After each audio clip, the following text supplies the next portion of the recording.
All right. Now that we have a power saw going somewhere in the house. Oh, yeah.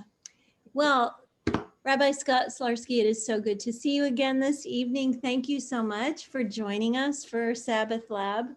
And we look forward to the next hour of conversation with you about how to, as a non-practicing Jewish, as a Christian community, how to incorporate the meanings and practice of Shabbat, of Sabbath, in ways that are not just appropriation, but literally ways of adopting a spirituality that might be quite new for us, but finding the deep meaning in that and sharing that as another treasured gift from our Jewish brothers and sisters.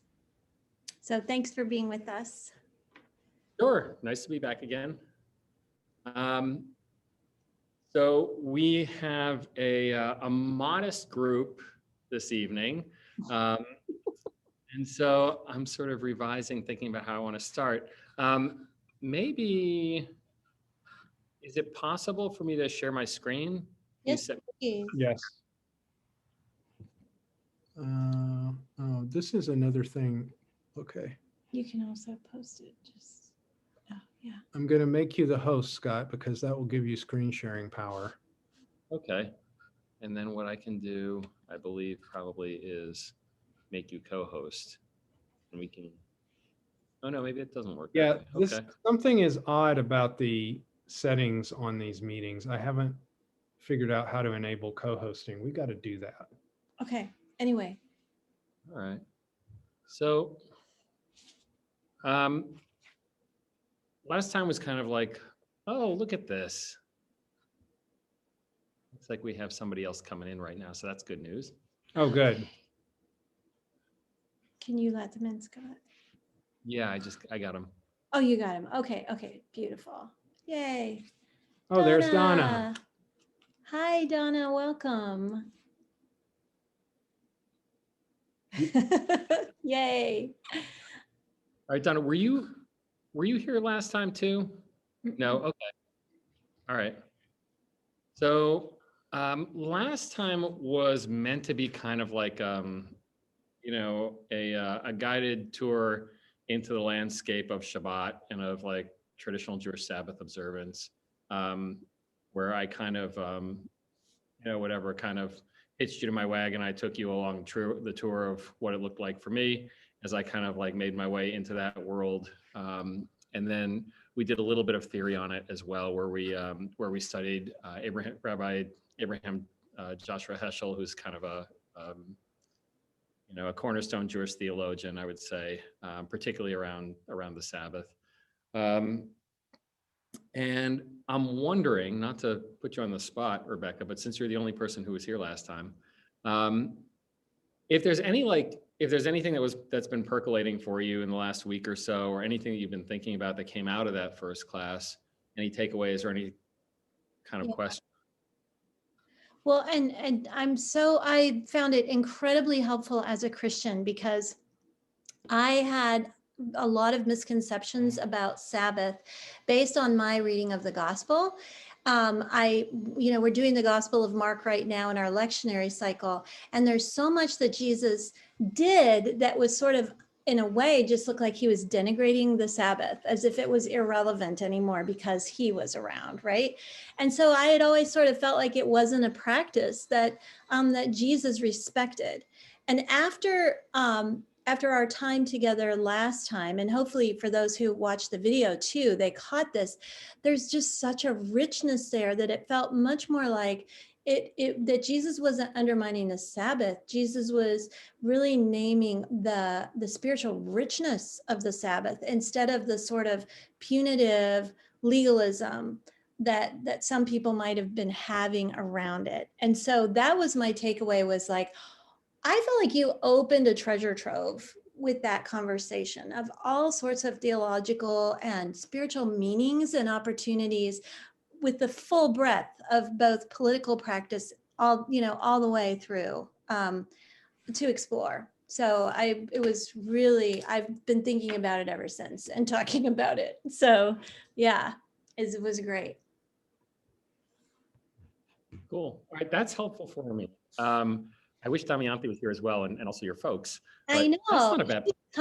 she's coming, and who knows about them? Hopefully they are. So I can say, because I overheard the recording when she was listening to it again today, and I was really struck by when you were talking about how in the days of creation, when God says, it's good, or, saw that it was good, that the sense of it at first is sort of like, okay, that's good. Don't need to do anything else for that. Right. Versus this. Yeah. Like, yeah, I'm good. Like, no, thanks. I don't need any more. But then there's this other, for the Sabbath is associated with that. God saw that was very good. Like it's another, you were suggesting it's just a totally different sense of the word. Mm-hmm. Right, of appreciation as opposed to I'm done with the job. Yeah, so the verbs that are used for what God does to the Sabbath are blesses it and sanctifies it, right? There's nothing else that's blessed or sanctified, but the Shabbat was, right? The Sabbath was. So there's a different kind of like, I don't know what you call it. There's like a different kind of a bookend there, I guess, at the end. Creation segment, I guess. Mm-hmm. Arguably, it's a creation segment. Some people would maybe say it's not a creation segment. It's exactly the opposite, because there's nothing created. It's creation of rest, or it's an absence. Specifically, it's a creation of an absence of creativity, right? It's a little bit obtuse, but I guess that's the point.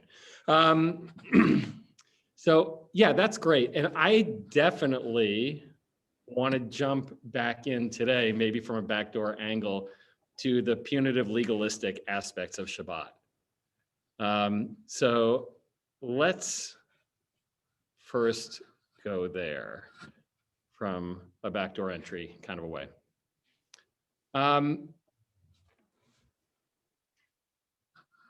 And Donnie, you can feel free to jump in on any time. I don't know if you're somebody who enjoys talking, or if you're somebody who's more like a writing in the chat type person, but you can feel free to unmute yourself anytime. You're laughing, so maybe you're a talking person.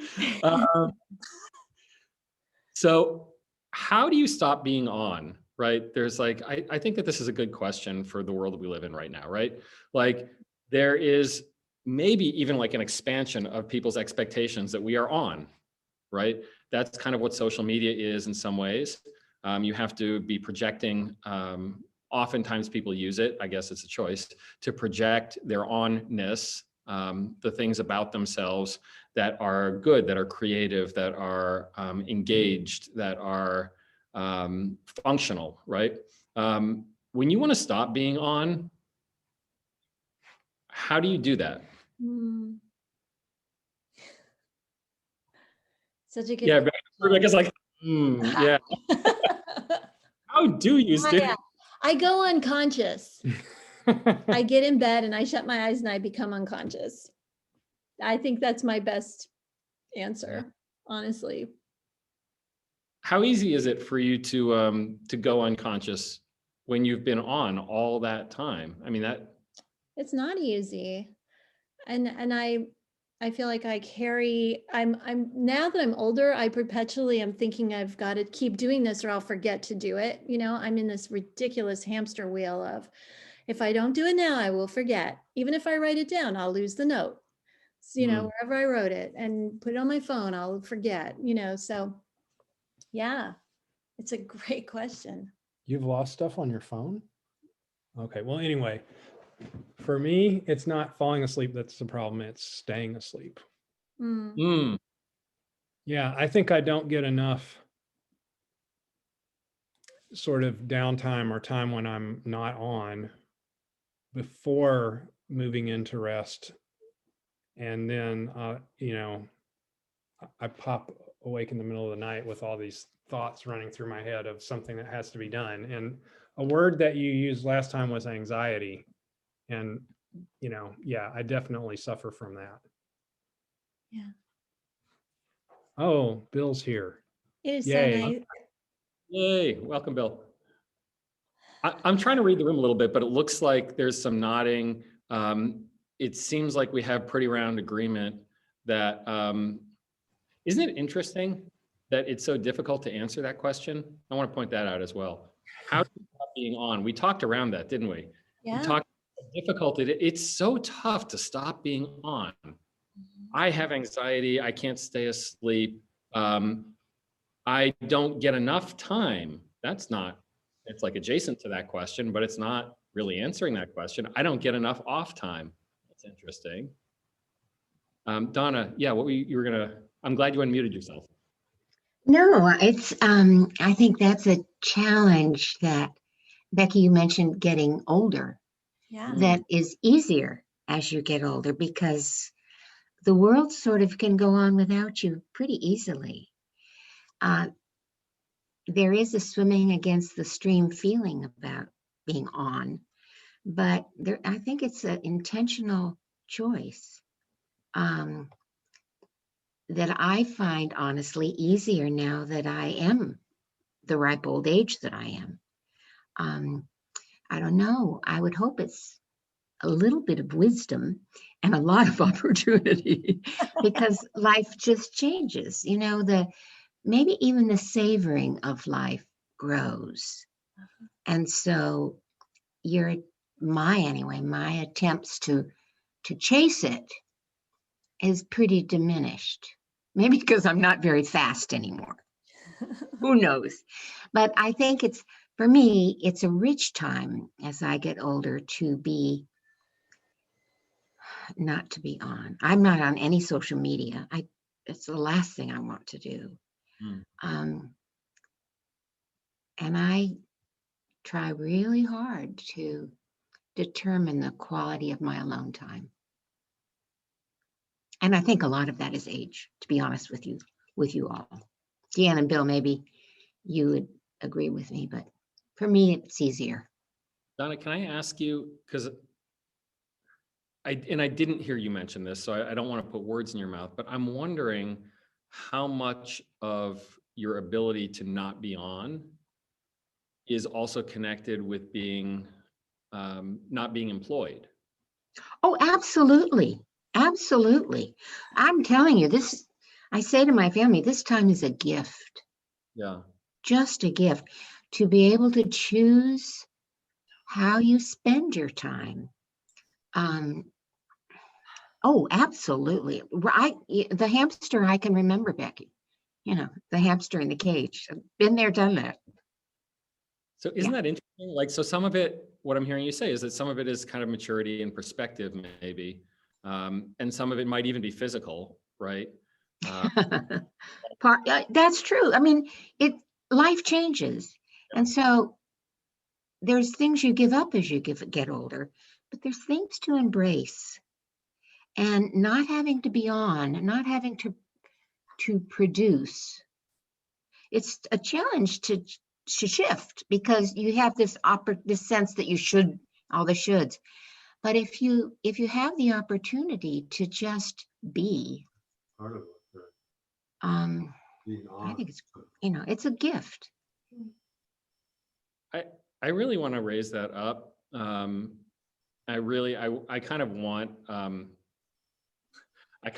Donna, want to give you like a bullhorn and send you to the top of a mountain. Not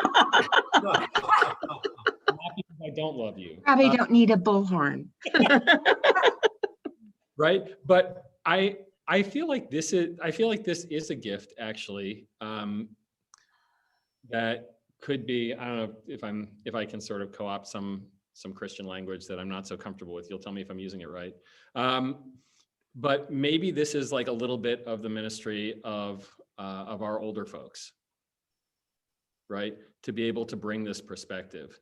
And maybe this is actually some of our listening ministry for younger and working age folks to actually be able to listen to people whose voices sometimes, I'm not saying this is true in your community, but in the Jewish community, I see that that sometimes our elders' voices are marginalized. Oh, absolutely. And this feels like actually a really important message, what I'm hearing you say. That actually, like, I'm pretty good at this point. at stopping If from. you're marginalized, you take advantage of it. That's the thing, right? I mean, I think we know that that's true from a lot of marginalized identities, that there's power in some ways. There's kind of power to be unearthed in that marginalization, right? Hopefully I'm bringing some of that actually tonight as well. If you have the privilege of having that time and having that opportunity to use the time as you choose. I remember, I think it might have been in This Is My God, the book by Herman Wouk years ago. Someone said that they envied his Sabbath because of just what you're talking about, just stopping. And Yeah, as you get older, just stopping is, it's something you do a lot. yeah, and so some of these structures, right? Some of these structures have been forced upon you, right? Precisely. A lot of control, let's be honest. We don't have a lot of how quickly we age, or how quickly we age out of our value to society. We don't have a lot of control over that. We don't have a lot of control, and please know that when I'm saying that, like our value to kind of dominant culture or to capitalist society, that's what I'm talking about. I'm not saying that that our elders aren't valued in our churches or in other communities or in our family communities. Hopefully that's true. But what would it look like to create structures that force us to turn off? And that's where I want to get back to the punitive legalism.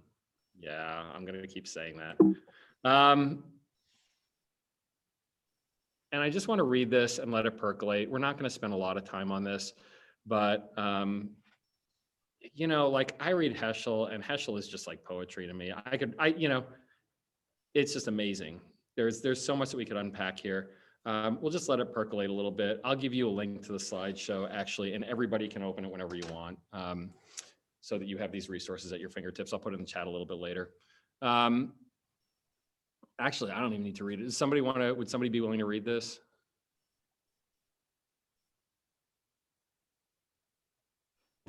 Yeah, okay, I can read this. Thanks, Scott. Labor is a craft, but perfect rest is an art.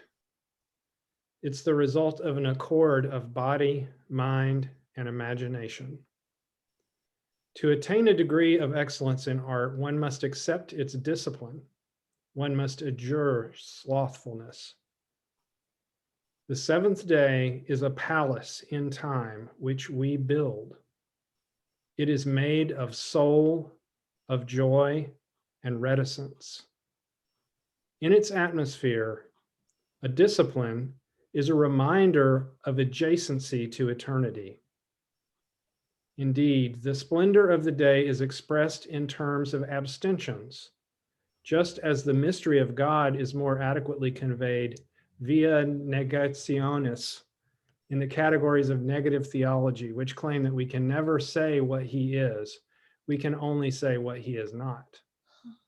We often feel how poor the edifice would be were it built exclusively of our rituals and deeds, which are so awkward and often so obtrusive. How else express glory in the presence of eternity, if not by the silence of abstaining from noisy acts? These restrictions utter songs to those who know how to stay at a palace with a queen.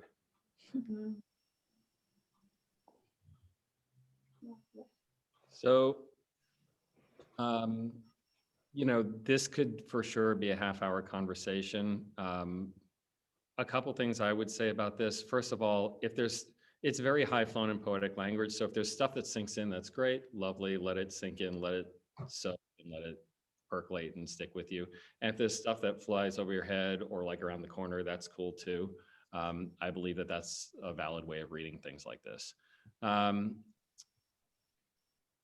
What I want to sort of raise up in this is, first of all, direct connection to what Donna was saying just a few minutes ago, that this art of rest that Heschel is committed to describing in his book, The Sabbath, is an accord of body, mind, and imagination, right? That feels to me like it connects very closely with some of the things that Donna was saying about why she feels like she's able to rest and to turn things off and to live in a world that's more characterized by perhaps appreciation, awe, wonderment, meaning making, storytelling, than a world of I don't know, providing greater value, providing greater monetary value. This is also part of it. I'm not even going to read it. You can read it to yourself if you want while I'm rattling on, but you should just know that this is also going to be in your slideshow. You can read it later. If you want a slightly less flowery, but equally, in my mind, philosophically compelling understanding of why we need laws and why we need concrete practices to turn off, you know, Walter Brueggemann isn't a bad person to look at. He's Presbyterian as well, yeah? I believe, I'm not sure. I'm getting nods, yes. He's certainly mainline Protestant theologian. So, you know. Actually, United Church of Christ. Okay, thank you for that. Unfortunately, I would know that.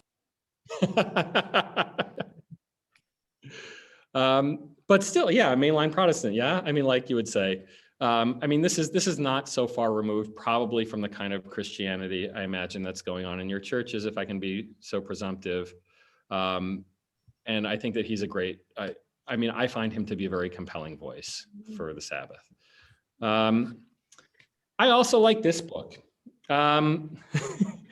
If you want to pull back the curtain a little bit and see what, you know, Orthodox or even kind of, you know, right-leaning Orthodox people in the Jewish world read to their kids, this is what it looks like. This is an artistic and to some extent text-infused idealization of what Shabbat looks like. There's so much to unpack here politically and gender-wise that I'm not even going to go into. Because what I want to raise up, I think, are some of, it's so tough to do this without doing that. So typical for me anyway. Is just to notice what you see in the picture. Maybe that's the way to start. What do you see in the picture? If you can read it, that's great. It's not easy to read this. Don't be hard on yourself and feel like you need to read it. What do you notice in the picture? I noticed what I guess is the synagogue is elevated up right in the image above the homes and so forth. Okay, so what's the value, right? Yes, that's going to be the next question, right? What's the value? This is the synagogue right here. Yeah, can you see my arrow when I do that? Yes. Okay, great. So yeah, that's the synagogue space. It's very high flown and beautiful, right? There's a lot of space between people in the ceiling. I don't know why that's necessary, but you know, it's very necessary for this image, I suppose. Yes, and that is above everything else literally on the page, maybe in values as well. Why? What is it about the synagogue experience, do we think? The reading of Torah and the gathering of the people? Yeah, all of those are possible answers. My guess is that for each of those different faces you see there are different answers. Some people go there for Torah reading. Some people go there just to talk to their buddies. But yeah, that experience, that kind of like holistic organic experience of gathering in community is super important. If you take a look into the wall-less homes, what are some of the things that you see? Is the blessing of children? Yeah, so right here, right, we've got Yeah, candles. that's what I was thinking that was. Yep. So blessing the children, that's an interesting practice. That's not a refrain from, that's a do, right? In Jewish tradition, we're often fond of talking about different kinds of mitzvot, different kinds of commandments. There are go do, right? Positive commandments and negative commandments, like things to do and things not to do. This is a go do, right? Go do, bless your children. That's kind of an interesting practice, right? Mhm. As a way of honoring the Sabbath. We're not This creating something one physical. at the bottom, Yeah, Scott, this, it looks like a lot of men in their hats. yes, it is. It's a lot of men in hats. Men wearing hats on Sunday. I'm not trying to be condescending, but that's what it looks like. That is exactly what it is. And yeah, don't take my cavalier sense of humor as an impugning of your description. That is exactly what that is. It's a whole bunch of men. When you look at it quickly, it looks like men with donuts, right, on their heads a little bit. But they're not. They are large furry donuts. They're called, what do you call those? The hats, I can't remember. It'll come to me. It's been a long day, I can't remember. It doesn't much matter. That's kind of like a stereotypical Hasidic gathering. For all kinds of gender-based reasons, for very clear gender-based reasons in Orthodox Judaism, in right-leaning Orthodox Judaism and in Hasidic Judaism, men and women don't sing together. It's considered licentious. And so if there's going to be singing, this is not my practice. You can tell I like to distance myself from it. Men get together and they sing, right? It is important that that the women are not there. So that's what's going on. The men are together, they're singing. The guy who's at the head of the table may be like the Rebbe, not just the rabbi, but the Rebbe, like a charismatic rabbi figure who's teaching Torah. Again, though, right? Like the nature of these interactions, even though I'm sort of like skewering it a little bit, these are like heart interactions. These are community building interactions. Whether you're reading Torah and telling stories in public, or you're marginally listening to Torah, but you're listening to your neighbor's stories and telling your neighbor's stories, or you're singing together in community, whether in a mixed, semi-mixed group, these are the women up here in the balcony, or in a completely segregated group, you're still singing together with other people. Like you blend your voices together. You're in a similar experience together. And so interestingly, this book likes to start in this way. This book chooses to start by talking about what Shabbat is, by talking about all these positive. This is the name of the book. This is like my excuse for breaking their copyrights and using their stuff publicly. If you want to buy the book, this is the name of it here. And if you want to learn more about the 39 categories of Avot Melacha, specifically in traditional Jewish practice, we're moving away from the positive do's and moving into the negative don't do's now. There are 39 categories of don't do work. And oh my goodness, they are super legalistic. The rabbis get their ultra rabbi hats on top of their ultra rabbi hats on this stuff. And they just more and more and more laws around this stuff. And so if I am, my ADD novelty seeking self says, oh, it's just awful and it's super oppressive. But then my like living in the normal world self says, thank God our rabbis did things like that, because it's really tough to stop being on. Mm-hmm. And when they did that, these aren't idiots. These are people who have developed really strong spiritual technology for creating strong spiritual practices and experiences that build community, that critique culture and politics and economics, and have endured and evolved over the course of generations. So, like a little bit of sexism, I don't love it, but I do feel called to sift through it a little bit and to figure out how to take it to the next level, because there's a lot about it that's really worth looking at. If you want to know a little bit more about these 39 categories, I don't really want to go into them in great detail. This is an article from one of my teachers, Rabbi Dr. Judith Hauptman, who is a scholar on Talmud, and it's a great article. She'll be able to tell you a little bit more about it.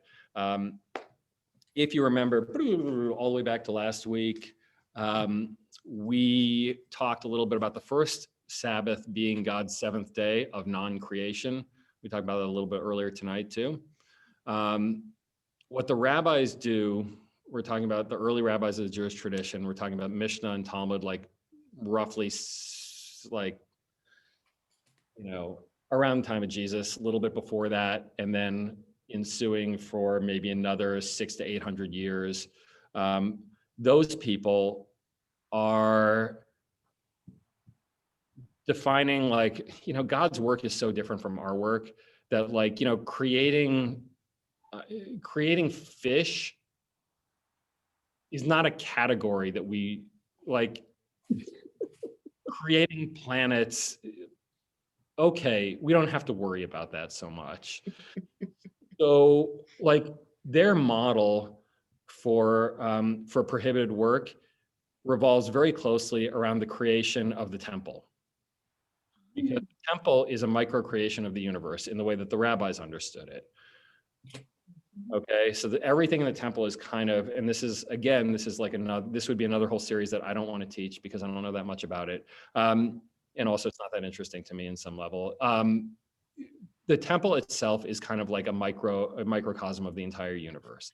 That's the symbolism. And so the categories, these 39 categories of law of prohibitions, which are then divided into multiple others, right? Like building, which is divided into repairing a wall or installing a door or securing a hook with a rail attached, right? Like all of these things are discussed at great length, and they're all based on creation of the showbreads, right? So planting, cultivating, harvesting, baking, those are all categories. Development of the clothing and the vestments for the priests. So weaving, all of that stuff, sewing, preparation of skins, which is connected with, with, again, like some of the walls of the temple.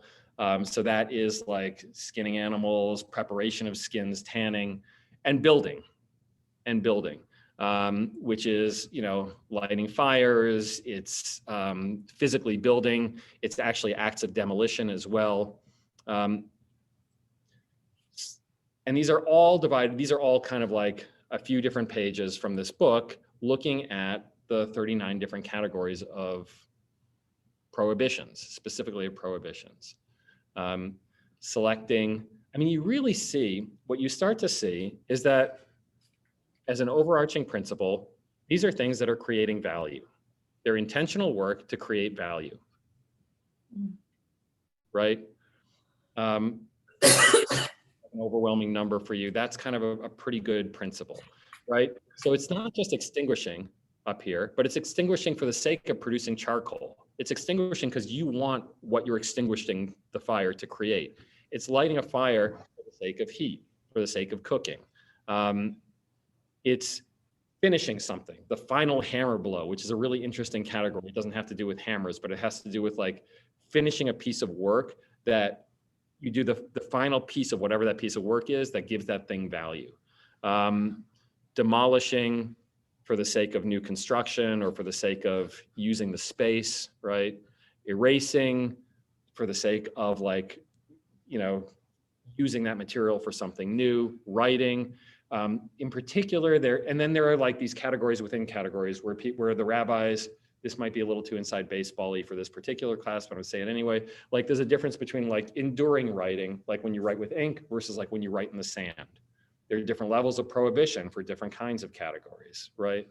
And so this is where the punitive piece comes in, right? The way that the rabbis communicate, it's kind of unclear whether there were really like, people were thrown in jail for this kind of thing, whether there were actually punishments. Probably not so often and maybe not at all. But what this system is created to show is to say, look, it's a legal system developed by people who didn't really have a lot of power, but it still communicates value. That's what a legal system does, right? So like if there's a higher level of prohibition or a more severe punishment for something, it's not really advocating, I would say, that people should be punished at a more severe level for writing with a magic marker than for writing like their name in the sand. But what it is saying is that that's in a way, I would be more inclined to frame that as like a mindfulness thing, right?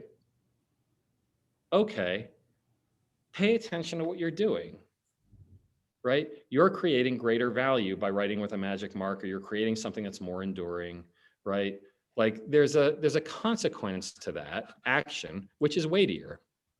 All right, and I'm gonna stop sharing right now.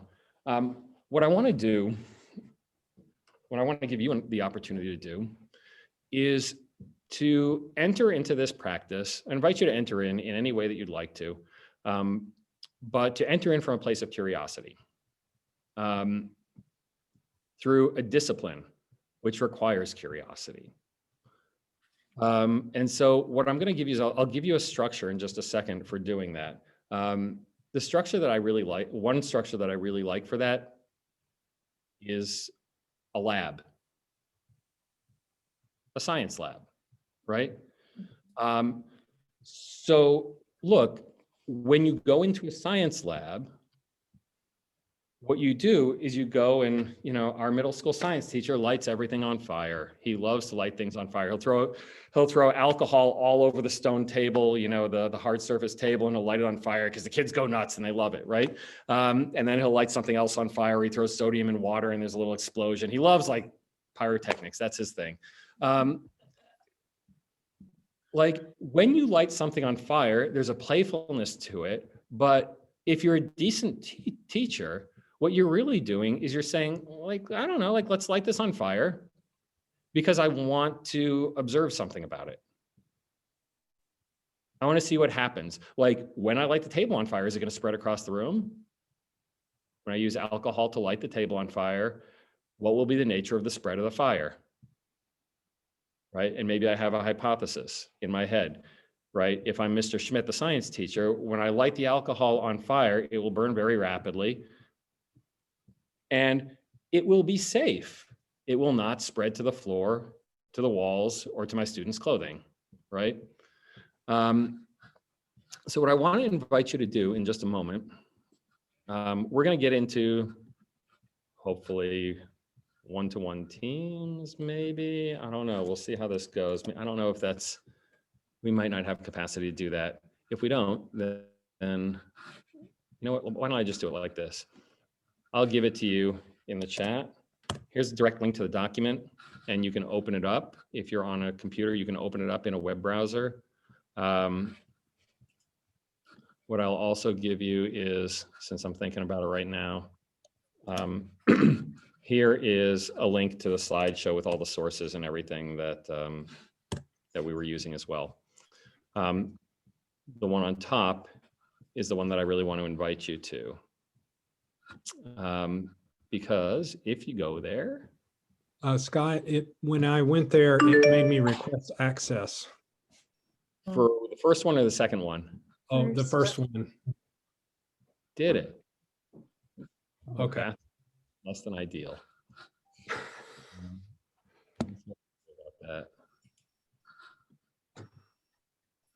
It asked for my Gmail passwords. That's what it asked me for. All right. Give me 1 second. Almost there. All right. Try it now, that first one. Where is it on the screen? It's in chat. I'll put it up one more time in the chat. Oh. I got it. Should pop up right I got there. in that time. You're in? Yep. Mhm. Oh, look at that. I see anonymous aardvarks and things like that. That's great. All right, so this is the thing. What you're going to want to do, if you look, this is like a gift to you. My sense from talking to Rebecca is that she wanted you to give you an opportunity to play with this, right? To play with this idea of Shabbat and Sabbath and like ceasing from things, and to try on some of the spiritual technology, see what you learn. I don't think it's co-opting if you do it from a lens of like, oh, what if I take on this practice and for a limited period of time and see what that does to me? I feel like that's, I don't know, whatever. People might disagree with me, but I feel like you can learn something by sort of experimenting on yourself through a spiritual experiment. as long as what you understand is like you're doing this within a Christian context. So like obviously your theology, your understanding of Hebrew Bible is going to be different from other people who come to this practice from within a Jewish tradition. There are still things I think that are worthwhile that you can learn from taking on this practice. The first section is focused on, it's a couple pages. First section is focused on developing a hypothesis, right? It's a good science experiment. So hypothesis is basically a statement that can be proven false. A statement that can be proven false by evidence, by observations. So what I think the most important thing to do, maybe we'll just do this together right now, is to kind of frame what I think is really important for this to work is to frame your hypothesis well. So what's one thing, let's just drop it in the chat. You can drop it in the chat. What's one thing that you hope to learn or achieve as a result of this practice? If everything went well after you've taken on a Sabbath practice, what would you hope to learn? Could be like, let's see.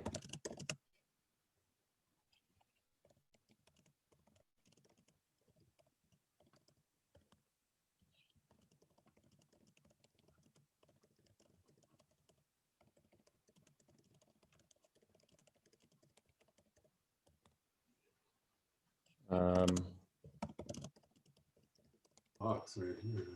Yeah, can you pull that down? Yeah. This whole screen. In there, I'm giving a few possible examples. Can everybody see the chat?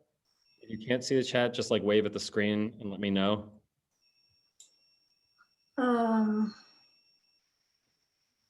Yeah. I mean, we've got the assignment, but no, where's the chat box? Are you on a phone or a computer? Computer. Okay. So if you look towards the bottom of the screen, there should be like a little, like a talking bubble, thought bubble type thing. That was in the Zoom screen. Yeah, Well, we have to go back to Zoom to see the chat. oh, okay, yeah, we got that, but now we're looking at the Sabbath Lab. Okay, so if you go back to the Zoom screen, that's going to help you with the chat. The one with like all the faces of the people participating. Yeah, okay. I misunderstood. That's Wow. okay. This is kind of all over the place. That didn't work. To go back to the Zoom? I did. I thought I did. There's the Sabbath Lab. Yeah. There's the only. Maybe we could hear each other too, like if you all wanted to just say what your hopes are for Sabbath, if that's easier for doing Sabbath. Yeah, do you have a sense of like, if you were to take on a practice connected with like traditional Jewish observance of Sabbath, what would you want to achieve or what would you want to learn about by doing that? Well, let's go back to that. I know what I'd like to learn about. Yeah, tell me. Okay. I would like to, we talked about rest and turning off and all that stuff. I would like to be more clear to distinguish between rest and sloth. Because they're not the same thing, and I can go to that slothful side pretty easily. That it? No, it's email. Join the meeting. All right. I think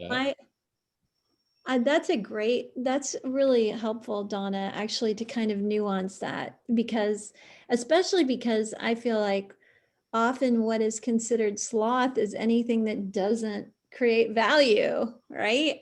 Or would diminish value. So how to make sure if you're moving past that category, what would it mean? For myself, I think, like I put in the chat, I realize in COVID, this is not a possibility, but I would like to prepare myself to be so familiar with the palace of Shabbat that I could welcome other people into my palace with me. If it's my family or if it's visitors or whomever it would be, and to learn that kind of fluidity of community that is so lost in our culture so much now, you know. Good. So I gave a few possibilities, right? I mean, if you take a look down at some suggested practices there down at the, I'll share my screen so you can take a look at it that way. That might be easier. Yes, please do. There we go. Where do we go? So if you take a look with me here, right? Mhm. The next step is kind of identifying a practice that you want to commit to over the next several weeks during Lent. And to commit to it from like a lens of curiosity, not a lens of, the point of this isn't like discipline for the sake of discipline. The point of this is like, you got to do something a few times before you know what it really feels like. Yeah. Right? Like, I mean, I just happen to be, right? Of course, I just happen to have a banjo here. I have a banjo here. You can't pick up a banjo, right? And be like, oh, yeah, I don't think I really like that very much. Right? Because you don't really know what that is. I mean, let's be honest. So not only like, do I not really like what that is, but like, you probably don't even really know what that is. Like, you don't know what that instrument is capable of, and you don't know what playing that instrument is going to feel like for you until you've developed a little bit of discipline and a little bit of practice with it. So while committing to one or two of these things is not going to be the same as like, it's not going to put you into like a traditional Jewish Shomer Shabbat mentality of like, it won't be a direct analog to what my Shabbat experience is, right? It won't be. But what it can start to give you is the sense maybe of like, like could a little bit of discipline around rest, could that affect my emotional health? Could it affect my relationship with other people? Could it affect my sense of self-worth? Could it affect my relationship with God? Could it affect my sense of curiosity, appreciation of the world? Like it could be any number of those things. Or what would it do? Right? I mean, what would a little bit of discipline around this do for me? Yeah. And y'all live in a world where you get to choose. I have opted into a world where I don't get to choose, right? Because I've opted into a spiritual, religious, legal system that I find valuable. So I don't really get to choose how I do Shabbat in the same ways, but you all get to choose.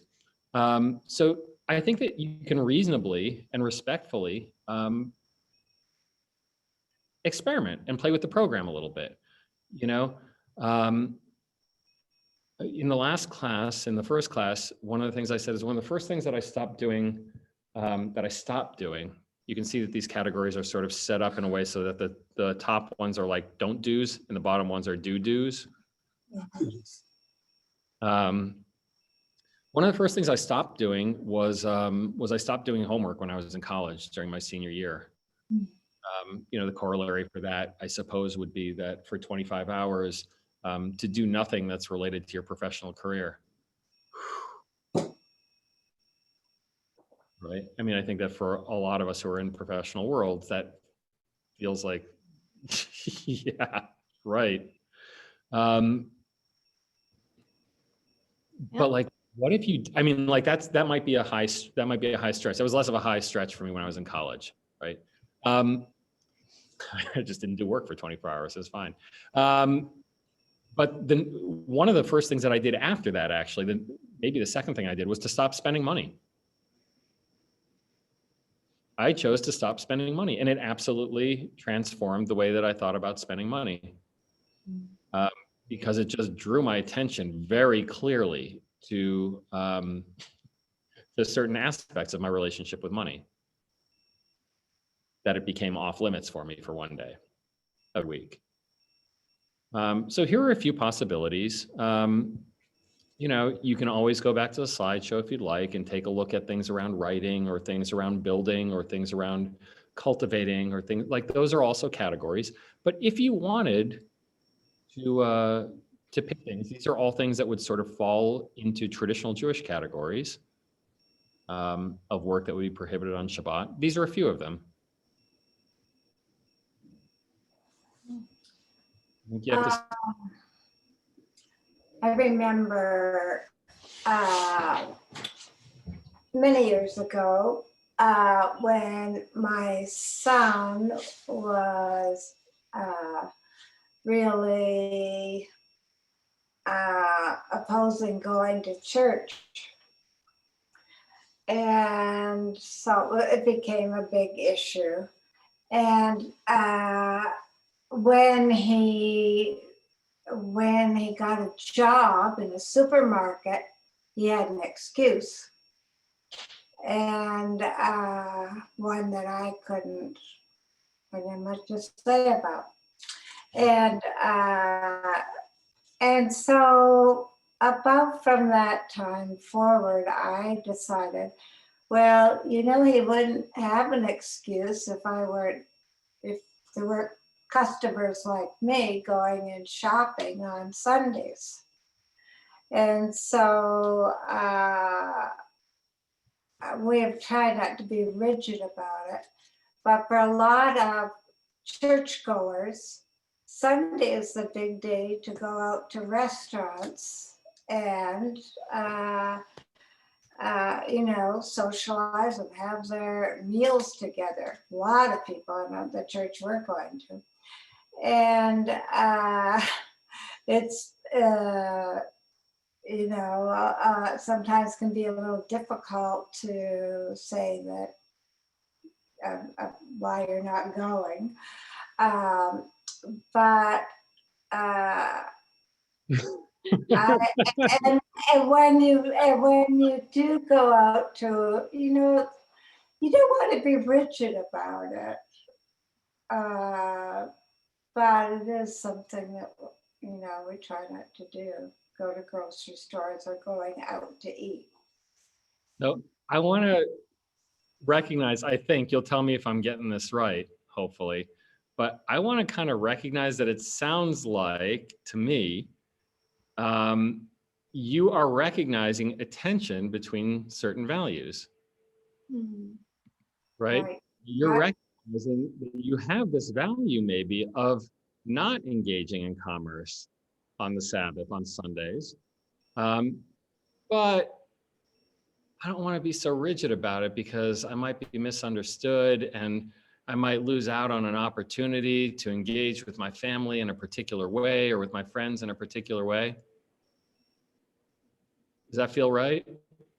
Yeah. Isn't that interesting? Well, it's just that sometimes like kind of push, right? This is where I'm gonna be like a little bit, I'm gonna go a little East Coast on you, right? So look, what if you questioned that? What if you, because it sounds like you're pretty rigid about not wanting to be rigid.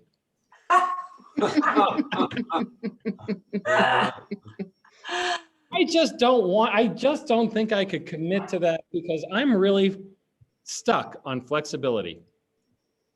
well, what happened? I'm not, and please don't hear in this. I say this like from the deepest and most respectful place. Please don't hear in this that I'm telling you, I'm not your minister. I'm not telling you shouldn't spend money on the Sabbath. right. What I'm saying is what you're feeling, that tension, yeah, that's what happens when you enter into an alternative universe, right? When you enter into a marginalized culture, when you enter into a non-dominant culture, every single choice that you make that puts you outside of those normative decisions, every single time creates a little bit of a, And so like, there are a lot of things we can do with that. No, right? We can just be like, oh, actually, I don't really want to deal with that right now. You don't have to talk back to that, right? You can go with that. And that's a choice that people make, right? Yeah, Or- that's what I call my rationalization. Or you can choose to talk back to it. And for me, what was powerful in the powerful voice that I had of talking back to that, which and it's different for different people, was, you know what? I love these people. I mean, look, this means that I mean, I want to be really clear. This means that I don't go to weddings for some of my friends because I don't drive on the Sabbath. This means, I mean, it's pretty high. Some of my best friends from high school now have kids who are celebrating bar bat mitzvah. I don't travel to theirs because most of the time, even if I were to fly in, well, I can't with COVID, but even before COVID, if I had the money to fly in, it's very difficult to stay within walking distance of the synagogue. And I'm going to have to cook meals and provide for myself for 25 hours. I'm just not going to do it. Because Can I ask you a question? Because at the end of the day, for me, the talking back was, I feel like there's a value. I know this might feel strange to you, but it's like, it's a spiritual practice of resisting capitalism. I honestly feel like I can say that more freely in your community than I can say that in the Jewish community. But for me, that's what's going on. It is a spiritual practice of resistance to capitalism. It's why, if I go to a protest on Shabbat, I'm riding my bike. That's a compromise because technically that's also breaking some rules, but I would never get in my car to ride to a protest. There are things that I care a lot about that I don't do because I'm living an aesthetic and I'm living a life of saving my soul, of protesting against capitalism's claim on my soul. That's how I talk back to it. And the positive side of it is, I'm doing it by creating connection with my family and connecting with my Jewish community, with people who I wouldn't connect with otherwise, because church communities are like that, right? I mean, real church communities are communities of like all these misfit individuals who wouldn't in the real world actually talk with each other. So I build community, I build humanity, and I build my neshama, I build my soul. And I don't know, I guess we can argue about whether you need a day a week to do that. That's a legitimate argument. But for me, I need discipline and I need time to be able to do that if I'm going to do it. And so that's when I'm sort of pushing on, what's your discipline? Pick a discipline. It's not forever, but I am inviting you strongly to think about what's the one discipline that you would want to pick that feels like a little bit of a stretch, but feels like right for you, and it could be, look, I'm coming at this very traditional. The Reformed Jewish community, the Protestant Jewish community would say, look, why don't you just get together at a restaurant with your friends on a Friday night? You're valuing community. That's how you're talking back to capitalism, right? There are gradations, right? I'm giving you you should know, look, this is who you asked to teach, right? So I'm giving you a much more traditionally oriented take on this because, yeah, I won't editorialize on that. I'm giving you a much more traditionally oriented take on this. Donna, did you have a question? I did, and I think I'm trying to figure out about a conflict in values. And I'm not sure that I'm strong enough, disciplined enough, whatever, to determine which value is more meaningful to me. Whether it is to follow a practice for a greater good for myself or to commit to a more of a, what's the word? An openness perhaps to something that I would value deeply that would be in conflict with that. And I mean, I think I'm not sure the discipline of one would be more meaningful to me than the freedom of the other. You know what I'm saying? So how would you? When you have two values and they're in conflict, do you always choose one over the other because of this discipline? You're saying you do. And I'm saying, I don't know if I could affirm that. I might affirm which is the most meaningful value to me at this moment. So this is the thing about prohibitions. I mean, look, this is the thing about like religious law as well. Religious law, when I take off my Jewish hat, right? Religious law is there to save your soul, and there are no real consequences except for your soul. I suppose you would have to agree with that premise, which I'm not sure I would agree with. So and the other thing is this, you know, I mean, it is true that when I pick up a banjo, it means that I'm not playing guitar, piano, skateboarding, snowboarding. That's true.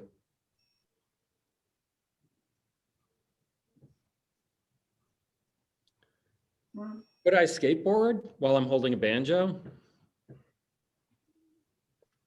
Maybe. It would look a little different. I mean, I couldn't. My son probably could.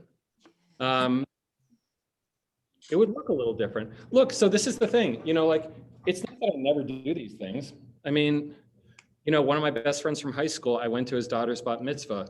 What that meant was that I stayed at a hotel that was, you know, about an hour away by bicycle. I rode on suburban streets with no shoulder and pretty significant traffic at night to get there and back. Like I did the same thing for a wedding of one of my wife's close friends. We put on full rain gear and we rode our bikes about 45 minutes to go to a wedding on a Saturday. Because there's people that she loved. And you know what? Like, this is what's amazing about this discipline. Nobody else at the wedding did that. Nobody else at the wedding did that. And nobody else at the wedding had that experience. Oh, I see what you're saying. Discipline, it gives you a whole different range of experiences that you wouldn't have otherwise. And so like, do I believe either that God is a good pedagogue, right? That's very orthodox, or, you know, slightly more reconstructed. Do I believe that that some of the greatest minds of our tradition are effective spiritual pedagogues? Yeah, like I think they might have something to teach me. Like, so I'm willing to buy in. I'm willing to buy in because every single time I learn something. Every single time. And every single time that my values are in conflict, first of all, it draws attention to where my values are in conflict. You think I don't think about it every single time, like one of my best friend's kids has a bar mitzvah? Yeah. Of course I think about it. You know, it's just that what's in conflict is Shabbat and my best friends. It's not my job and my best friends.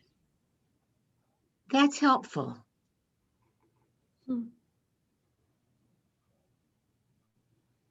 Yeah, the thing that I think about here in relation to Donna's question too is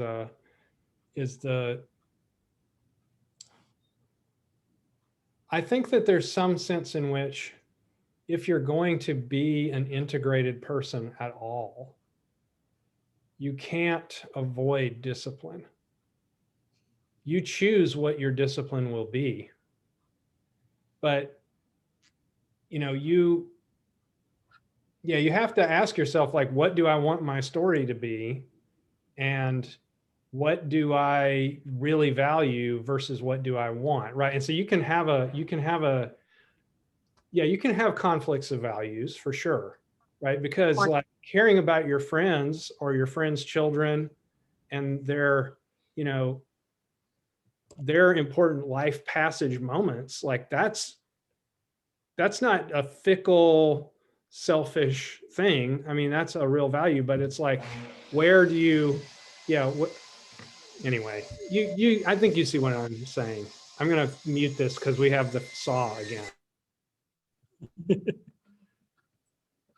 Yeah, I mean,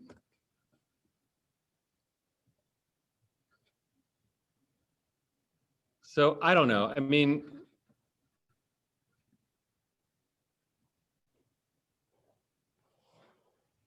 the chat is the crossover, right? He's like the dude from our tradition who's spoken your tradition, at least in this album.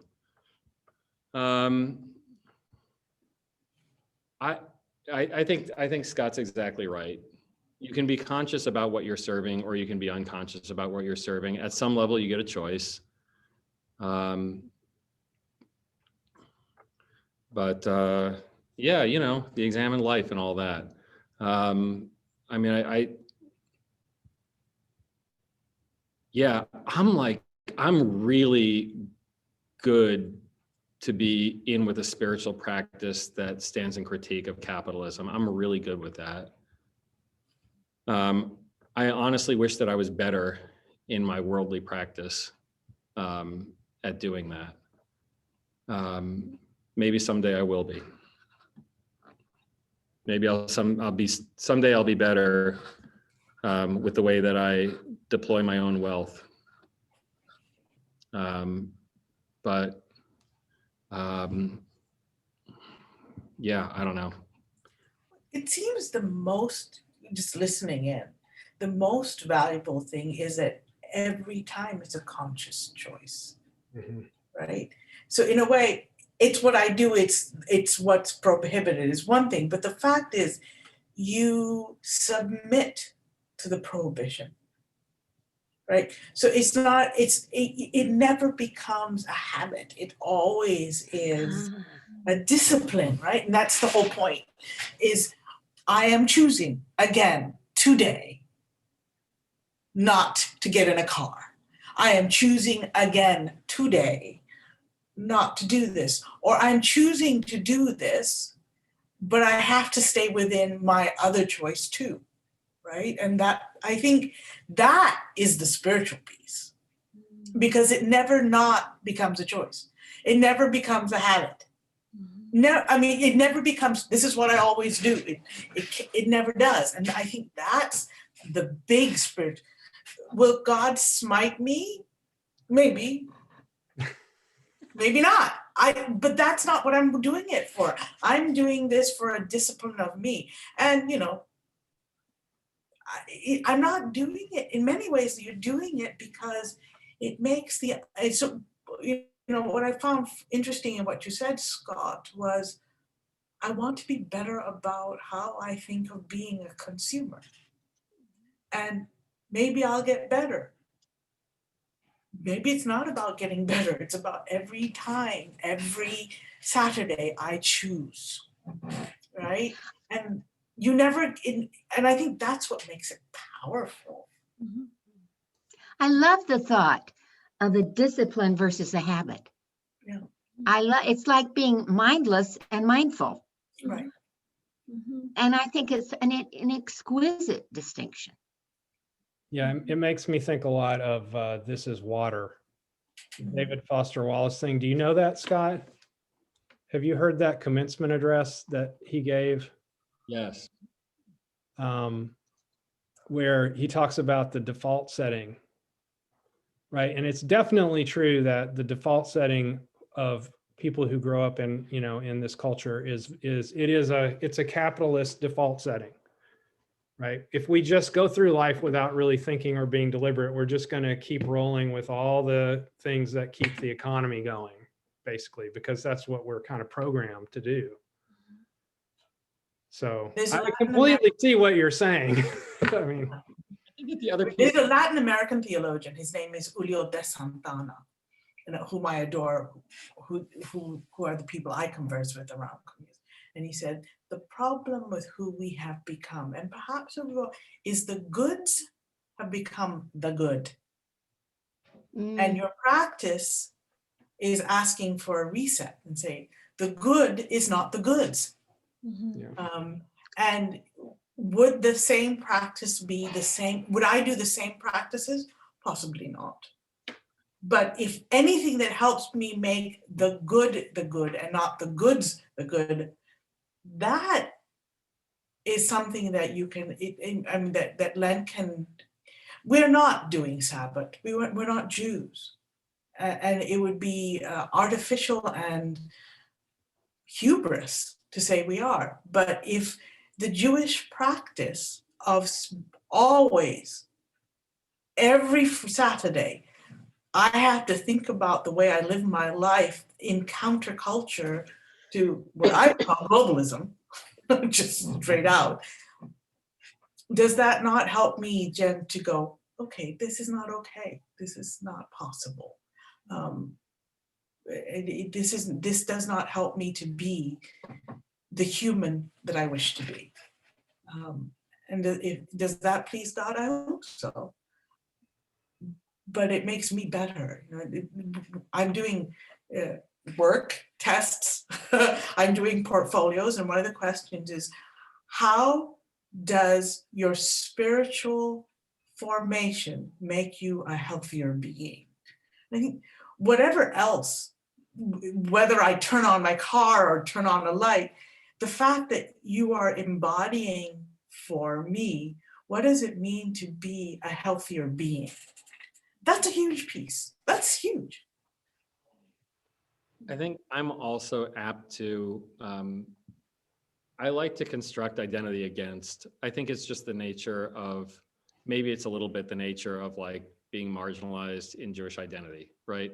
And so I find that very powerful. I think that what I don't talk about, and this is why like being in conversation with y'all and the things that you were just saying, Damayanti and Scott, and it was really helpful. What does get created is like, we do think about who we're going to invite to our table, right? And we do think about like, we do think about like, is this going to be a meal where we're going to be doing singing together? Is this a meal, like what kind of food do we want to have that's like, that's sensitive to people's eating needs, right? We do think about like, not just like who we like and want to bring to the table, but who are good matches. That's like a regular conversation. You know, oh yeah, like we could have that couple. Yeah, they would be really good with this couple. Like, okay, but she's single, but we want to invite him too, but we don't want them to feel like they're matched up with each other. You know, like it's like a lot, like that's a regular conversation in our house when it's non-COVID time. Because we regularly host people for meals. And that's something that's created, like we never host people for meals during the week. We just don't, you know? And yeah, and again, like speaking very personally, this is maybe not a match for Christian folks, but like, I need that discipline. I need laws. I need them. I need to buy into a system that I believe is like a well-constructed system. And I need that structure, in part because I struggle with ADD. And in part because like, I literally don't trust myself to be a spiritual master for myself. Like, if I'm gonna get better at this, if I'm gonna get better at being a human being, like I need a discipline. I know that I need that, you know, and that can be situated in a legal system, but it is also situated largely in relationships with my community, with other people who practice in a similar way. You know, the food that we have in our kitchen, the reason that we have a kosher kitchen in the way that we do is because we want people from our community to feel comfortable eating in our house. And we had different food in our house when we lived in Boston. You know, we still kept kosher in the way that we kept kosher, but a lot of this is very communally bounded. And And so I think that those questions of like, what is it that's going to help me to be, to honor my soul? What is it that's going to help me to be a better person? Yeah, I don't know. Whatever gets you to ask that question once a week. If you can like sit in. For you, it is keeping the law. For me, it's breaking the law because I come from a Hindu background. And I know exactly who I can eat with. I know exactly who can cook my food. And I know that is done on a hierarchy of being, of where you are placed in the body. And the very fact that I break those laws says something about my spiritual wellness. That I eat with a bunch of white Christians, it screws up my karma every week. Every week I get my karma, and if it does, it just simply does. And that for me is spiritually healthy. That I am fully aware that I am breaking caste every week, even during COVID, because I eat with a bunch of untouchable people. And for me, that is a conscious act. Huh? I said, thanks a lot. Just because I am very aware of how we eat, because I come from a tradition because of what we eat and how we eat is very important. And whom we eat with. Because eating is a sacred act. Yes. The sharing of food is a sacred act. So you should only do it with people in the hierarchy of the same spiritual space than you, right? That's what caste is. So, and I have to make sure that all of that's in place. And the act of not doing it is an equally powerful act. Yes. That says something else about what I think about the human being, Yes. which is very important. Yeah. I find that very compelling. I find like that part of your spiritual practice is to figure out what rules you want to break. Yeah. Or a better way of saying that, what rules do you need to break for your soul, Yeah. or to engage in creation of holiness, to engage in holiness, like what rules do you actually need to break? I find that very powerful. Yes. I mean, look, even within, this is like a great Jewish teaching, like all of these laws need to be broken in order to save someone's life. Yeah, I saw the picture. You can't create coal, but if a house is on fire, put it out. Yes. So Right? like, our son was born on Shabbat. You think I didn't jump in the car? I know. My wife would have killed me. And besides that, it was the right thing to do. Yeah, like that. Besides, your wife was working at that time. She was seriously hard. There was no, I'm on Shabbat, you can't show up going on over there. Like, it's a creative act. Just hold it together. No, it's not. That is not what happens. That's not what happens. And for me, that's the amazing part, is you keep the rhythms and the laws until the laws don't do the holy anymore. And I think that's both and, because God doesn't follow the laws always. In fact, God interrupts laws to make us think about the laws again. Not for, but I think that the very fact that you jumped in your car and your wife decided to push a human being out of her body, pretty not Sabbath things to do. I'm thinking, but I think that's what also made it sacred. That moment. And I consistently break laws because I think they are not of the holy. And there are other laws I keep because I think it keeps me holy, and because I have to think about them every time. So my Lenten practice in years past has been to follow Ramda, follow the laws of fasting of Islam. And it rocked my world because I was figuring out what I could put in my mouth at what time of day and how to eat. And I'm somebody that's like, okay, how do I stuff a sandwich in my mouth while I get these papers finished? Yeah. Right?